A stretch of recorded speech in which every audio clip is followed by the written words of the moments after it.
Nossa live, eu gostaria de apresentar brevemente a nossa palestrante, a psicóloga Gisele Cipriano Rodakowski. Ela é psicóloga, doutora em biotecnologia para a saúde da criança e do adolescente. Ela trabalha na linha de pesquisa Ensino na Saúde, é mestre em educação, especialista em psicologia hospitalar e da saúde, docente e orientadora de trabalhos técnicos e científicos em programa de residências em saúde e em cursos de pós-graduação, professora da Uninter, membro da Associação Brasileira de Saúde Mental, Abrasme, psicóloga no Serviço de Apoio Psicopedagógico, na PUC Paraná e em consultório particular. Possui ampla experiência com serviço, com formação, de preceptores, docentes e com integração ensino, serviço e comunidade. Faz utilização de metodologias ativas e ferramentas de coaching no processo de desenvolvimento de habilidades sociais. Gostaria de convidar, então, agora a psicóloga, a professora Gisele, para fazer, então, a sua fala. Seja muito bem-vinda, Gisele. Oi, professora, muito obrigada pelo convite. Estou bastante orgulhosa de estar aqui com vocês, é um momento histórico importante, né? A gente passou aí um período bem atípico na nossa carreira profissional e na nossa vida pessoal também. E agora nós estamos no momento de iniciar a retomada de algumas atividades presenciais, né? Então, ainda com muita insegurança, com muita incerteza, e os psicólogos têm sido convocados para falar sobre isso, né? Então, quando a gente fala de integração, ensino, serviço, comunidade, é mais ou menos isso, sabe, professora Cris e demais colegas que estão, né, junto aqui, é a gente diminuir a distância entre os profissionais, entre os serviços e nos aproximar das necessidades de saúde da população. Então, atualmente, as necessidades de saúde da população têm sido determinadas aí por uma pandemia, né? Então, a gente estava organizado para um tratamento de doenças crônicas, de condições crônicas de saúde, que era o que estava caracterizando a nossa necessidade de saúde até 2018 e 2019. Agora a gente volta de novo a nos concentrar em condições agudas, né, emergentes, urgentes, como é essa situação aí da pandemia, do Covid-19. Então, muda o nosso ponto de vista, né, a gente começa a olhar para a situação com muito mais preocupação em termos de fazer o que tem que ser feito e não o que eu gostaria de fazer, né?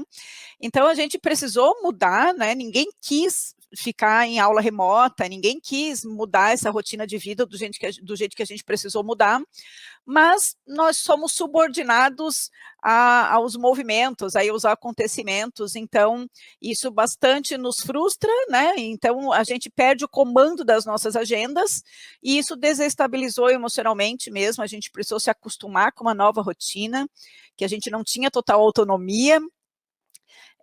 Alguns conseguiram se adaptar mais facilmente, outros não. E é sobre isso, então, que eu pretendo conversar com vocês hoje, né? Então, o meu nome, eu sou psicóloga e trabalho atualmente, né, na Escola de Saúde, Escola Superior de Saúde, Biociências, Meio Ambiente e Humanidades. E aí, o que eu trouxe aqui para vocês é uma figurinha, assim, né, que tem a ver com cuidar de quem cuida. E aí o menininho diz assim para a baleia, né? Eu sei, não é muito. E ele regando a baleia que está fora do mar. E ele fala, mas eu vou ficar com você até a maré subir de novo.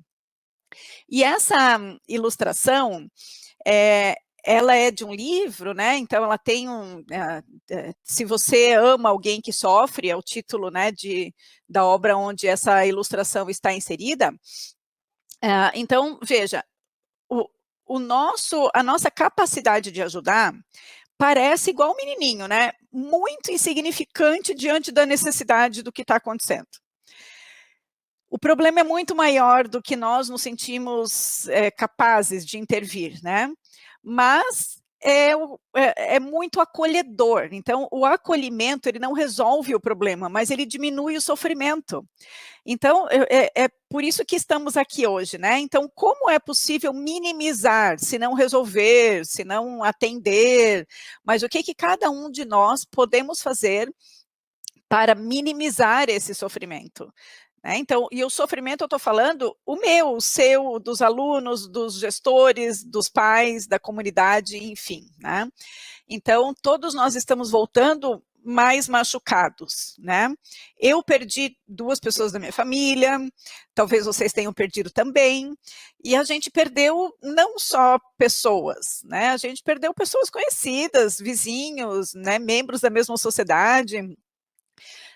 Nós tivemos que nos dividir entre diversas atribuições, a gente teve que aprender a usar recursos de tecnologia de informação e comunicação, a gente está se comunicando, né, por meio dessa plataforma. Tudo isso são perdas, né? São perdas daquilo que era estável para mim antes e deixou de ser. Isso ameaça mesmo, porque a gente... nós temos uma necessidade de adaptação e toda adaptação é um processo de mudança, toda mudança desestabiliza. Então, todos nós estamos meio baleinha aí, né, nesse cenário. E nós tanto podemos ajudar, quanto precisamos de ajuda. Então, se nós formos empáticos e acolhermos a vulnerabilidade do outro, nós podemos minimizar esse sofrimento, né? Então, a gente tem uma compreensão, assim, sobre o que é vulnerabilidade. Vulnerabilidade, a gente pensa assim, são idosos, são deficientes, enfim, né? A gente seleciona um grupo de pessoas para considerar vulneráveis. Mas, no sentido literal da palavra, vulnerabilidade somos todos nós, porque basta estar vivos para a gente estar vulnerável a alguma coisa. Então, nós também sofremos, nós também adoecemos, né? Então, todos nós somos vulneráveis, só que a gente precisa acessar recursos de apoio para minimizar essa nossa fragilidade típica de um ser humano comum. Então, tem as emoções básicas, né? Não sei se vocês já ouviram, já assistiram aquele filme Divertidamente, um filme, acho que é da Pixar, sei lá, é da Disney, sei lá, esses filmes mais para criança, mas ele é para todas as idades, e ele fala das 5 emoções básicas, que é alegria, medo, nojo, tristeza e... agora não lembrei, daqui a pouco eu lembro da quinta, mas raiva, a quinta é a raiva. Todos nós sentimos todas essas emoções, e não só nós, as pessoas do mundo inteirinho, não importa a cultura, sentem essas, já vem equipado de fábrica, sabe?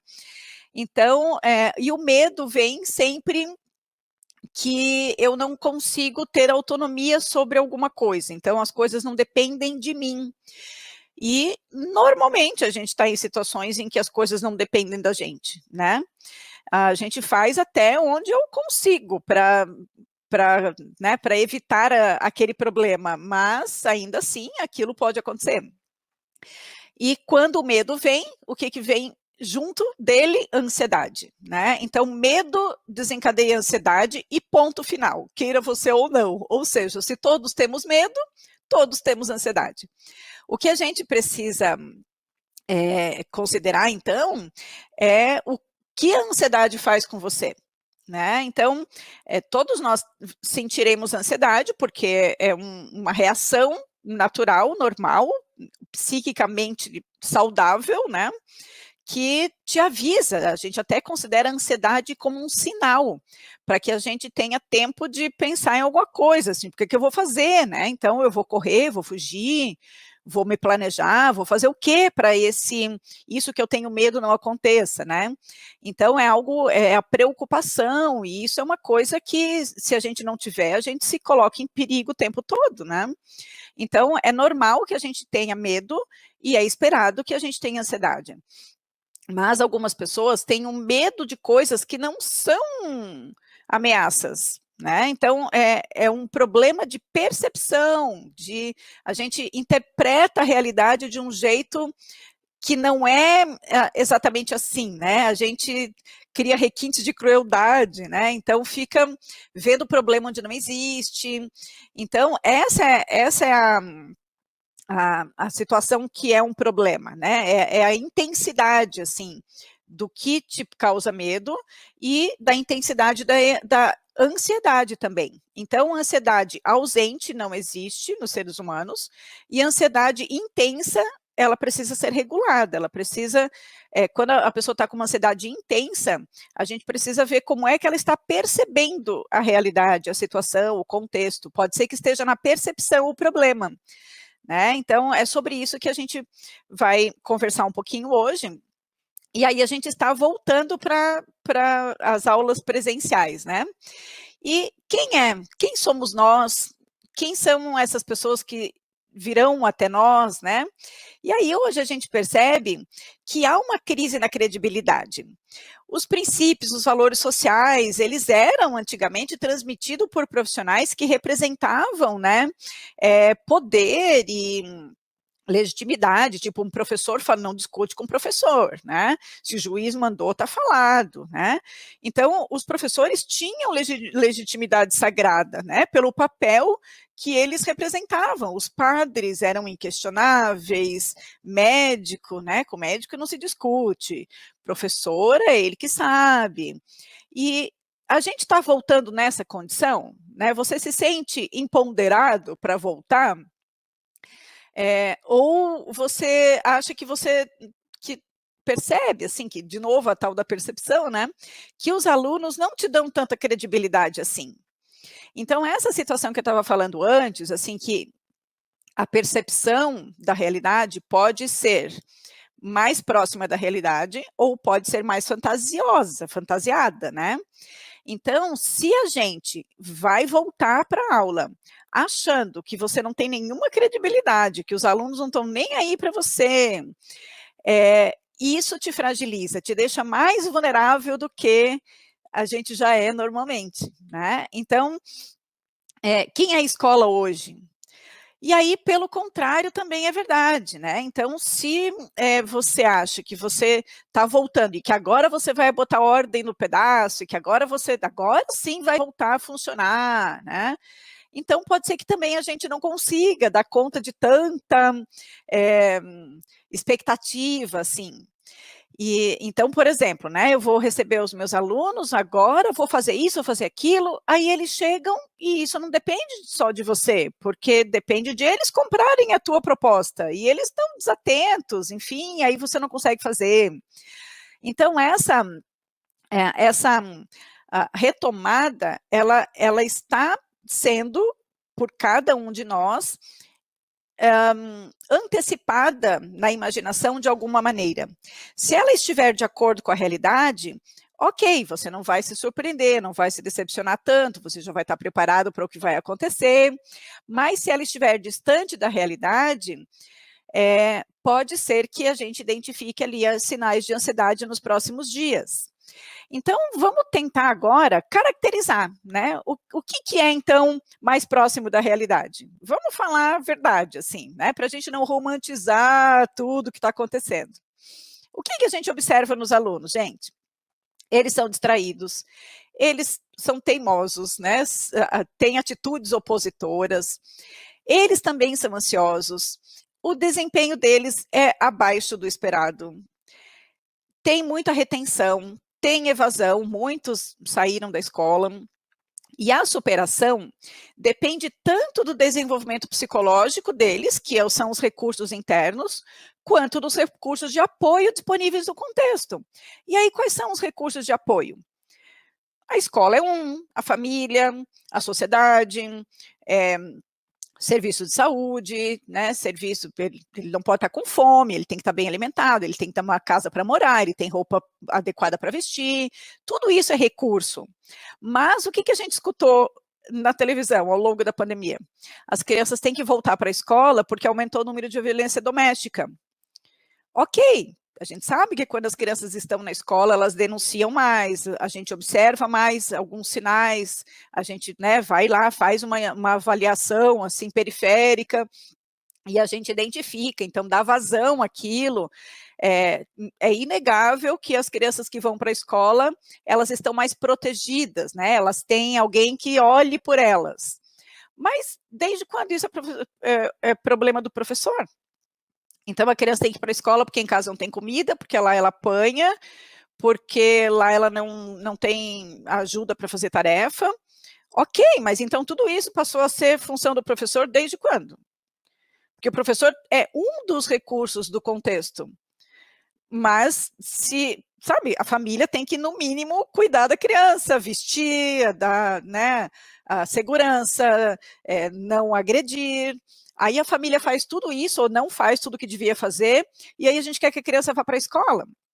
Ou seja, isso traz para nós uma demanda que não é atribuição do professor, só que também a gente não consegue descolar da sociedade, tipo, aqui na escola é uma criança normal, quando ela vai para casa, lá ela é vitimizada, ela sofre violência sexual, moral, enfim, e eu não tenho nada a ver com isso. Temos sim, né? Mas não somos nós que temos que resolver isso.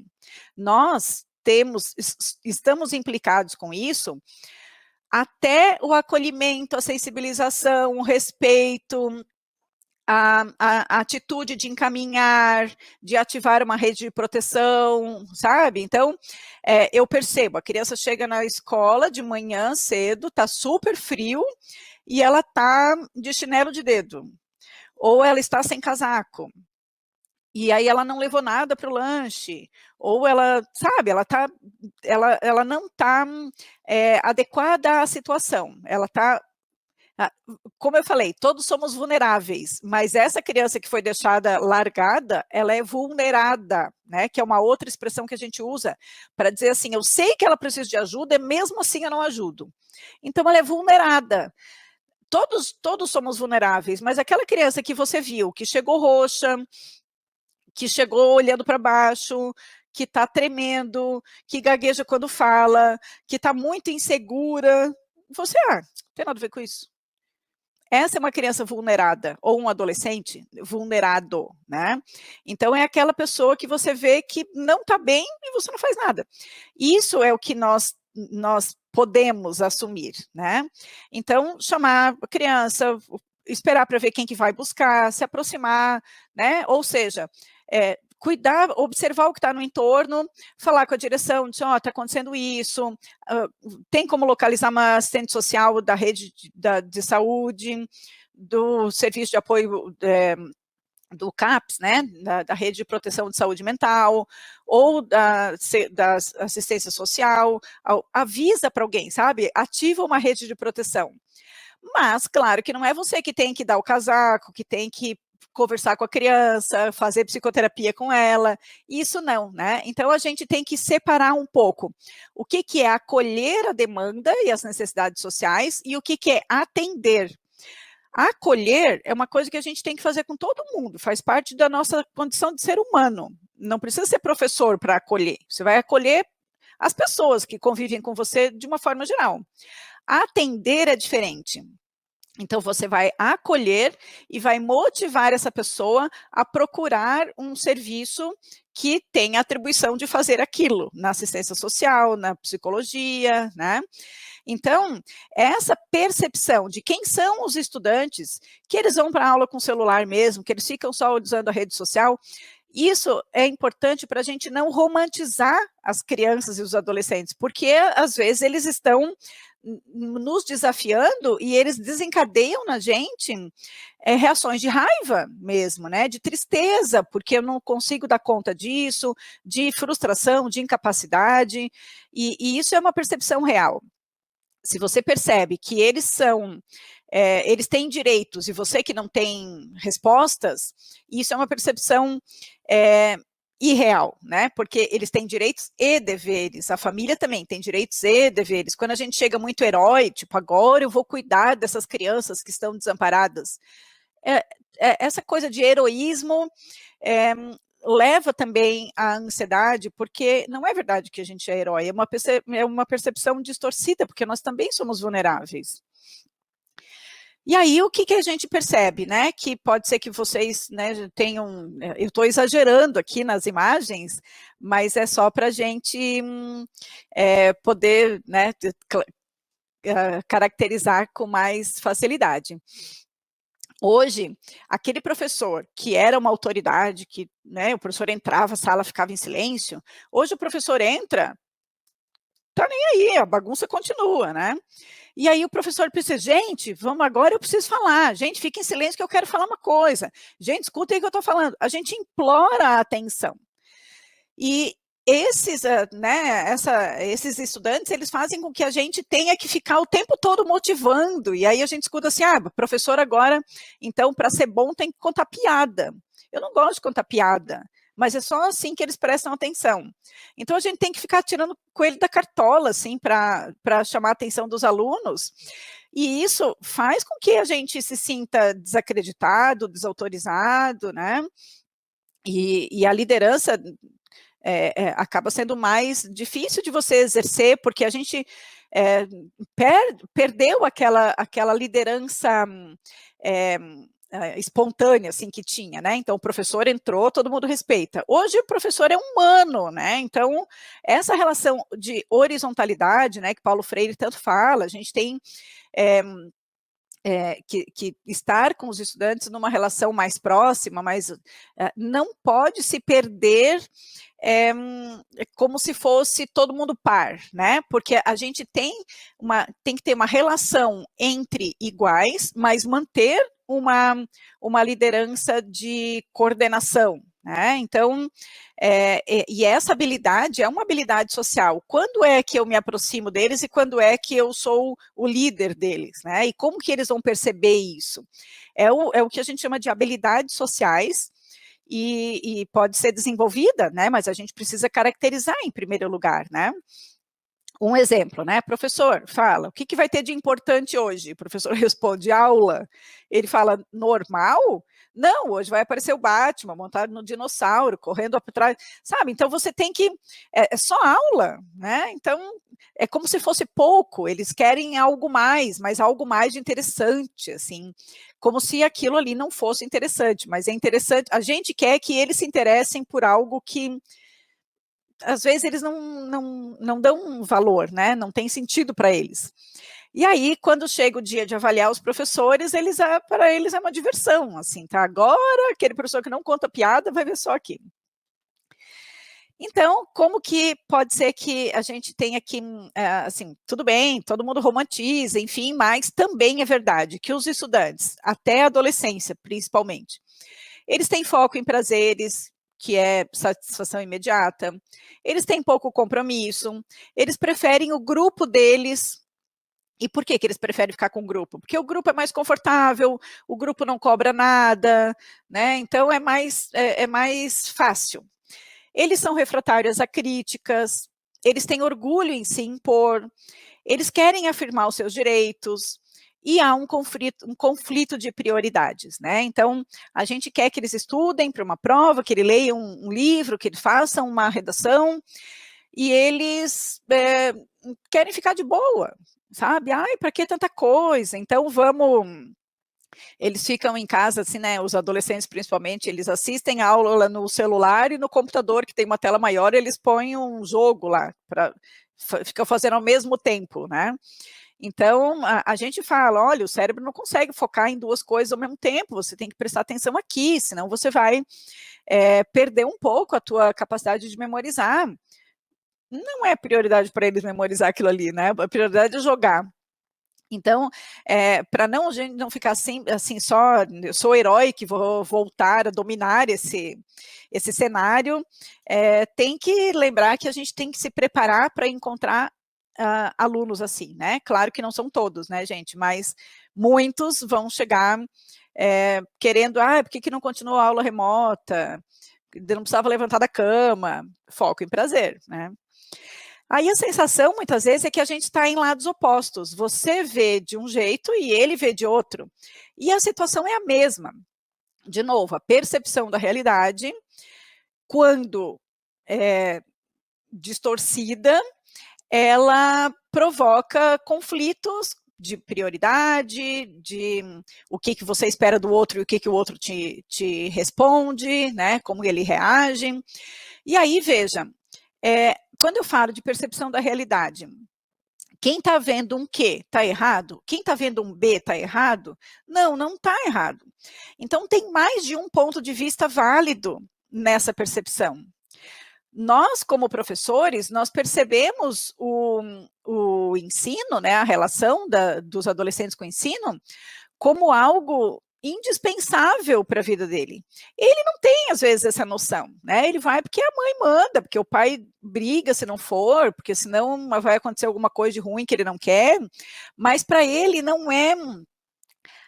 até que ele tenha maturidade para entender essa carreira da vida, né? Eu escutei uma criança falando assim, por que eu tenho que ir para a escola todo dia? Para você depois ter um trabalho. Tá, mas aí você também vai para o trabalho todo dia. Para quê? Para ganhar dinheiro. Mas para que precisa ganhar dinheiro? A criança não lida com dinheiro, sabe? Então ela não tem noção assim, mas para que sentido faz isso? Eu posso me aposentar estudando? Então, já escutei isso também. Eles só querem o prazer, né? O prazer é não ter que fazer as coisas que tenha resultado de médio e longo prazo, porque as crianças são mais imediatistas mesmo, os adolescentes são mais imediatistas, então eles vão para a escola para encontrar os amigos, não para fazer redação. Então, nós estamos em lados opostos, e quando a gente se coloca no lugar do aluno e pensa assim, como que eu era na idade dele? Porque o aluno não consegue se colocar no nosso lugar, porque ele não tem maturidade para isso, não cresceu ainda, né? Não tem tanta idade para poder ter esse pensamento mais abstrato, mais estratégico, mas nós podemos nos colocar no lugar dele, porque nós já tivemos a idade dele, né? E aí, o que vocês podem fazer, gente? Algumas dicas. Autocuidado. Pensando assim, você precisa estar inteiro para chegar nessa relação, né? Então, técnica de respiração, de relaxamento, aquela coisa que sempre as nossas avós diziam, conte até 10 antes de responder. Isso é respiração e relaxamento, né? Hoje tem muita gente que vende pacote disso, pacote daquilo, e aula disso, aula daquilo. Na verdade, a respiração é contar até 10 antes de responder, para não ser impulsivo, aceitar os seus limites e assim manejar a ansiedade. Aceitar os seus limites tem a ver com aquilo que eu falei, né? Quando você chega e você vê que tá tudo um caos, isso não é um problema só teu, você está implicado nesse problema, mas você não é o dono, assim, o único responsável por resolver aquilo. A criança tem mãe, tem pai, tem parentes, tem outros profissionais ligados à área da educação e da saúde, ela precisa de proteção social, né? Então, os nossos limites é pensar assim, o que eu tenho a ver com isso? Eu sou o professor dela, foi para mim que ela contou. Ok, então eu vou acolher. Nossa, muito obrigada, eu me sinto muito, sei lá, orgulhoso, obrigada pela confiança, que bom que você vê em mim uma pessoa que pode te ajudar. Me sinto bastante sensibilizado por tudo que você está passando, eu não gostaria que você tivesse passado por isso, saiba que isso seria difícil para mim também, né? Então a gente tem que ter umas frases assim de acolhimento.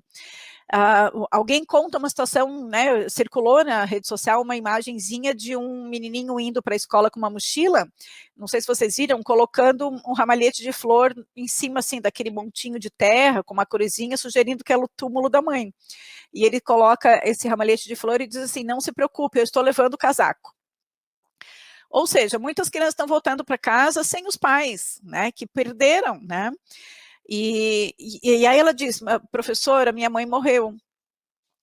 E aí você diz, nossa, sinto muito, é uma situação difícil para todo mundo, muita gente perdeu, mas claro que para você a tua dor é única, não sei nem como me imaginar na tua situação, né? Então, eu gostaria que isso não tivesse acontecido com você. Isso é acolhimento, sabe?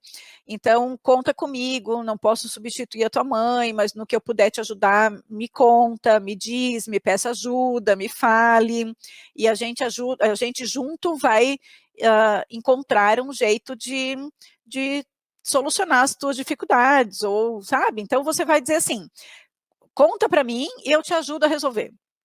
Mas qualquer coisa me chama, tá bom? Isso é um comportamento meio heróico, né? E aí você aumenta a expectativa do outro e aumenta a sua ansiedade também, porque você não tem como resolver aquilo, você tem limites. Então, isso é o autocuidado, sabe? Assim, você se compromete com o que é possível, com o que está ao seu alcance. Reconhece que os alunos têm um processo de desenvolvimento deles, que eles são imaturos, porque eles têm que ser mesmo, porque eles têm 8, 10, 15 anos. Isso não tem como esperar a maturidade de alguém que não tenha condição orgânica para ser assim, né? E eles têm ciclos vitais, eles estão na idade de crescimento, de socialização, eles estão saindo de casa e convivendo com os amigos. E isso tem que acontecer, porque o desenvolvimento social também faz parte, não é só cognitivo, desenvolvimento cognitivo. A escola não é tudo na vida da criança, ela tem que ter outros desenvolvimentos além do cognitivo. Reconhecer que não se pode assumir sozinho a responsabilidade por tudo o que está acontecendo. Você é professor e não super-herói. E aí, também cuidar com os teus pensamentos, né? E a sugestão é que você substitua pensamentos ruins por pensamentos bons. Quando a gente fala que é possível escolher pensamento, é verdade, é possível mesmo.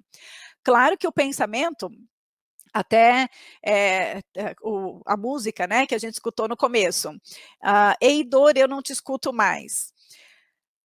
Por quê? Na verdade, quando o pensamento ruim vem, é uma dor, né? E ele vem automático, a gente chama de pensamento automático. Por exemplo, um pensamento automático, tá tudo dando errado, tá tudo horrível na minha vida. Quando a gente viu, a gente já pensou. E aí, o que é? Ei, dor, não te escuto mais. Porque tudo bem que aquele pensamento tenha vindo, e quando eu percebi já era, porque eu já tinha pensado, não tenho como, né, foi um assalto, assim, quando eu vi, estava lá. Aí a gente tem duas opções, ficar ouvindo aquela dor, né, ou não te escuto mais, como sugeriu a música. E aí você diz assim, ok, né, tá tudo dando errado na minha vida. E aí você começa a conversar com o teu pensamento. Tudo como? Exatamente, o que é tudo? Porque eu não peguei Covid, eu não morri, eu continuo tendo o meu emprego, eu tenho o que comer, então não é tudo que está dando errado, tem muita coisa dando errado, mas eu estou aqui, né? Eu estou bem, continuo a nadar, sabe? Então, não consigo ser um bom professor. Eu penso, eu não consigo ser um bom professor. Será que eu não consigo mesmo? Ou o problema não é comigo? Vai que assim, né? Se o contexto tivesse mais favorável, eu conseguiria ser um bom professor. Então não é que eu não consiga, é que não está fácil mesmo. Então um aluno diz para você assim, professor, eu estou tão desmotivado. Aí eu penso assim, tá, se o contexto fosse mais favorável, será que você não estaria mais motivado?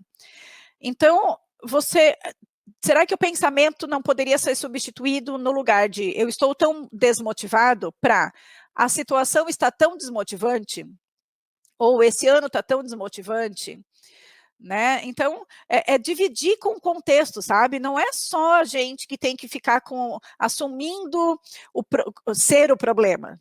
Eu não consigo, eu não tenho motivação, eu estou deprimido, o contexto está deprimente, a situação está difícil. Porque se eu tivesse numa condição melhor, eu também me sentiria melhor. Então, o problema não é só meu, certo? E aí aqui tem algumas dicas, né, que vocês podem usar para fazer aqueles relaxamentos, sabe? O autocuidado.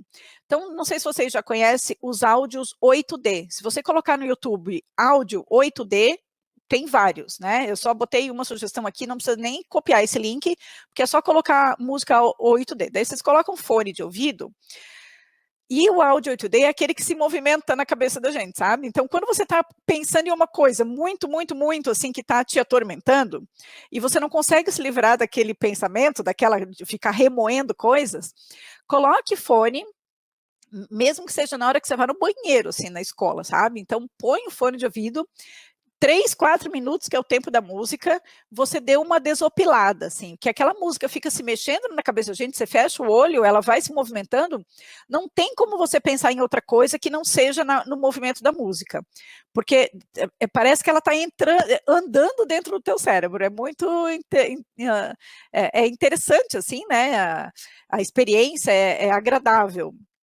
E dá uma acalmada, sabe? Então, são minutos ali que você rompe com aquela coisa que está remoendo, né? Outra é a técnica acalme-se. Se você colocar acalme-se com pontinhos, porque cada letra é abreviada uma palavra. Tem ali para você sair de crise de ansiedade.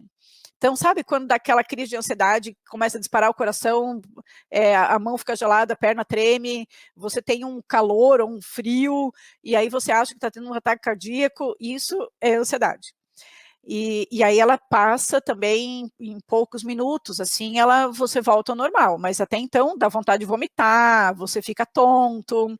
Então, são episódios de ansiedade, né, de crise de ansiedade, como a gente chama. Quando isso começa a acontecer com muita frequência, pode até ter o diagnóstico de crise de ansiedade generalizada, porque ela tomou conta do teu dia, você não consegue mais fazer as coisas, porque você tem medo de sair de casa, porque você pode ter uma crise dessa no meio da aula, enfim.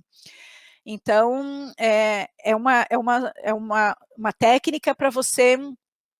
O que eu faço quando isso está acontecendo, né? Então, o primeiro aceite a ansiedade, não é assim, meu Deus, eu tenho que parar com isso, eu tenho que parar. Não, tá bom, agora eu vou ter uma crise de ansiedade, então vou me sentar aqui, vou esperar que passe, dá uns 3 minutos no máximo, vai passar. Aí o C, contemple algo que está fora de você, não fica pensando no que está sentindo internamente. Eu estou olhando aqui, tem quantas pessoas passando ali na rua, vou contar quantas atravessam a rua em 1 minuto, aí você começa a cronometrar, ou seja, você se deu uma tarefa fora de você, para não ficar botando lenha na fogueira do que está acontecendo dentro, né? E aí tem todas as outras para você ler o que é. E aí uma outra que é respiração quadrada, também coloca no YouTube lá, respiração quadrada, vem um círculo assim, né, que você inspira por 4 segundos, segura o ar por 4 segundos, inspira por 4 segundos, fica sem ar por 4 segundos e faz isso 4 vezes. Então, isso também, quando você está sentindo que a pressão está aumentando, você dá uma paradinha, vai ao banheiro, diz, vou ali no carro pegar um negócio, já venho. No caminho você vai fazendo isso, sabe? Dá uma volta na quadra e aí você volta com mais estabilidade, né, emocional, que é que a gente chama de regulação. E o que é regulação, gente? Aquela coisa que fica entre o coração e a razão, assim. Quando a gente fica muito envolvido com alguma coisa, a gente dá vazão à emoção, a razão sai de cena. Então, é o que a gente chama de sequestro da amígdala. Se quiserem procurar isso na internet também, sequestro da amígdala, é muitas vezes o que faz as pessoas terem redução de pena quando, por conta desse processo, cometem crimes passionais. Tipo, eu fiquei fora de mim, quando eu vi já tinha feito. Porque a emoção decidiu por conta própria e fechou a porta para a razão, né? Então, a gente precisa tomar decisões com o julgamento, né, a participação de razão e emoção. Quando a gente é só racional, a gente vira um tirano. E quando a gente só é emocional, a gente vira, sei lá, um criminoso, um impulsivo. A gente faz, assim, o que eu quero, não o que é certo, né?